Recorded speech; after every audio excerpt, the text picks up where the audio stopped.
আমি যখনই চুড়ি বানাতে যাই ঠিক তখনই আমার ছোট বোন আমার পাশে বসে সারাক্ষণ আবদার করতে থাকে, আপ্পি আমাকেও চুড়ি বানিয়ে দাও, আমিও চুড়ি পরবো।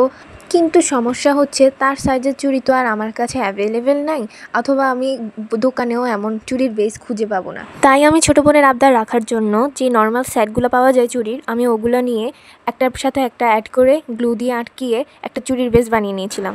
দেন আমি পিঙ্ক কালারের যে সুতোটা আছে ওটা দিয়েই আমি চুড়িটা বানানো ট্রাই করেছিলাম।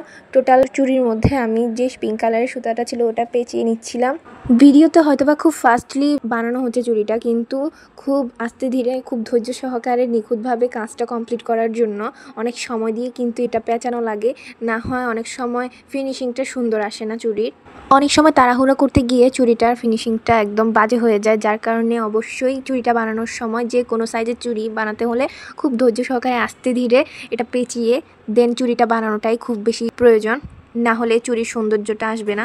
এরপর আমি একে একে আমার বোনের চুড়িটার মধ্যে কুন্দন বসানো স্টার্ট করেছি। ফার্স্টে আমি গ্লু বসিয়েছিলাম, দেন কুন্দনগুলো আমি বসানো স্টার্ট করেছিলাম। একে একে সবগুলো কুন্দন বসিয়ে আমি পুরোটা ডিজাইন কমপ্লিট করেছিলাম। সে তো ছোট মানুষ, তার জন্য একরকম ডিজাইন করে দিলেই হয়, তার মন রক্ষা করার জন্য, তার আবদার পূরণ করার জন্য আমি চুড়িটা বানিয়ে দিয়েছিলাম তাকে।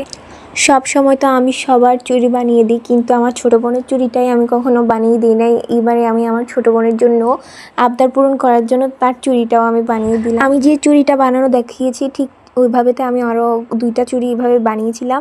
তো পুরো একটা সেট বানানো কমপ্লিট হওয়ার পরে আমি টোটাল চুড়ির সেটটা আপনাদেরকে দেখাচ্ছি, আপনারা দেখতেই পাচ্ছেন। রাতের আলোতে কালারটা ক্লিয়ারলি না বোঝার কারণে আমি আবার দিনের বেলাও ভিডিওটা করেছিলাম। আমার পিচ্ছি বোনটা তো চুড়িগুলো পেয়ে মহা খুশি, সে বারবার এগুলো পরে ঢং করতেছিল, অনেক খুশি হয়ে গেছিল, আমাকে দিয়ে অনেকগুলো ছবি তুলালো, তারপরে আবার ভিডিও করালো। আমার বোন যে নিজে চুড়িগুলো পরে স্টার্ট করলো ঢং করা, মানে সে এতটা খুশি কি বলবো।